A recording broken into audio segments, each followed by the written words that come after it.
Even though it feels like afternoon. It's probably about 10:30. Alexa, what time is it? It's 10:39 a.m. Okay, I was close. And I'm just now rebounding because it's a Saturday and I like to have lazy, slow Saturdays because I get up and I go all day, all week working. So we're going to just get my rebounding on, get that done, and then I've got things to do today.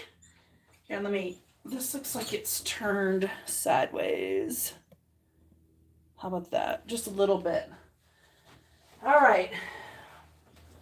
Alexa, give me a 5-minute timer. 5 minutes, starting now. All right. I'm not So, quite sure how to help you with that. how many of y'all believe that you are more than your physical body that you live in? How many people know that you are a spirit living in a curvy physical body? Do you believe that? Do you put more stress on your life based on factors related to your body?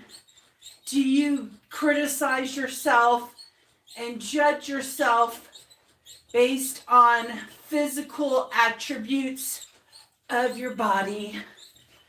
Do you hate parts of your body, but maybe actually love other parts of your body? Do you ever feel energetic and you forget about those things that you don't like about your body?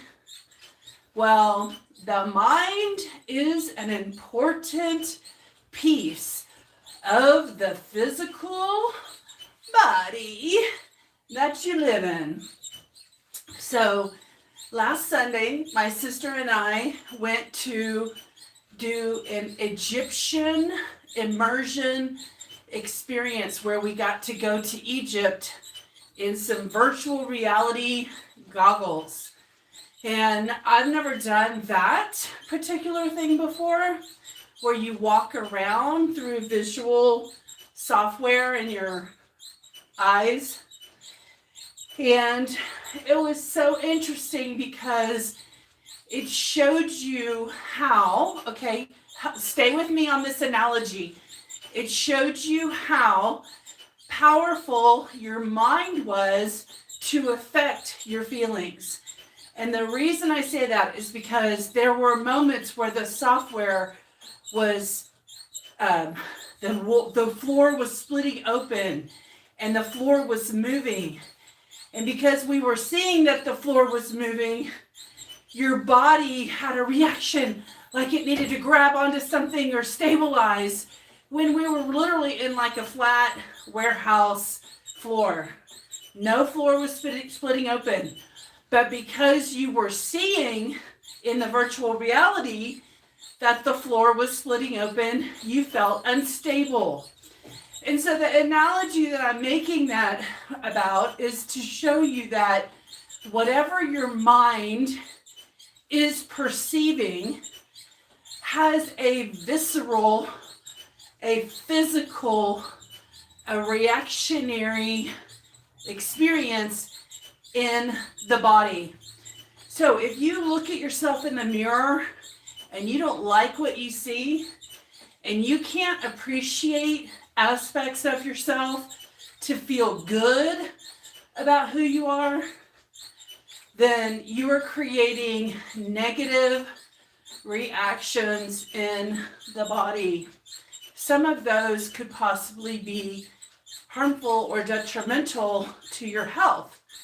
So working on your mental aspect of your body when you look at it, or the things that you're doing to make yourself feel good, whether it's like rebounding or going for a walk or getting out in sunshine, all of these things will matter and will affect how you feel in your body. And it'll affect the way your body responds. So I've talked about on this channel the book that I read and listened to on Audible called The Biology of Belief.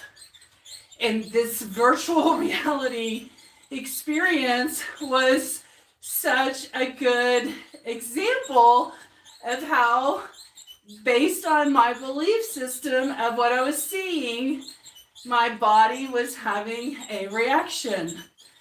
And I was like, wow, that's what happens in real life.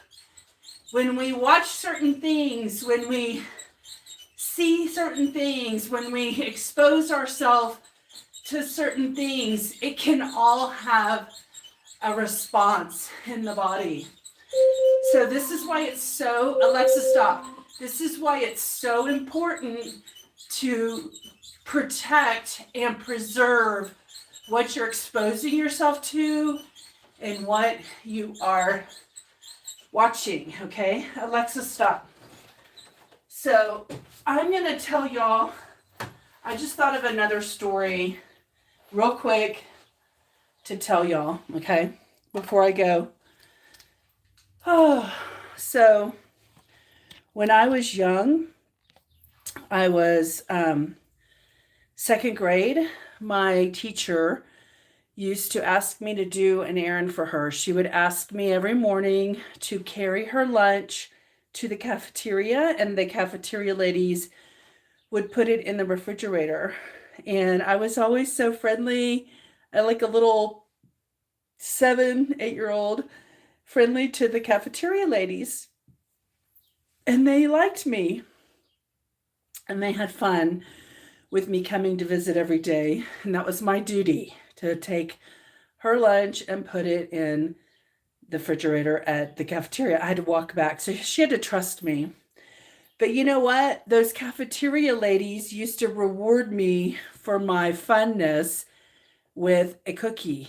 And so I can remember the brain neuro connection between doing something good and then being rewarded for my goodness with a cookie, with food, okay? So I have to just tell y'all that that has been a struggle to rewire that belief system, that every time you do something good or that you're proud of, not to reward it with food and make that connection.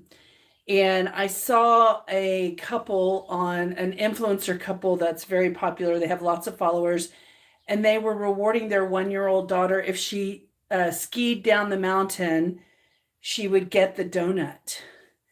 And man, I was just like, people have no idea what they're doing to their kids when they teach people how to associate their good behavior with a unhealthy reward like a donut. I know they have no idea because they don't have the problem. But when you grow up and you have that connection, you have trouble disconnecting, because it makes you feel good. It makes you happy when you do something good and people want to reward you. And if they want to reward you with food, that's a suitable. So then when you're by yourself, then you end up struggling with rewarding yourself with food too. So for any of the parents out there who are using food as a form of reward, I highly recommend you learn about the brain and neuro connections and rethink how you're going to reward your children for good behavior in the future. So I'm going to go have some coffee. Y'all have a wonderful Saturday, and we'll talk to you soon. Bye, guys.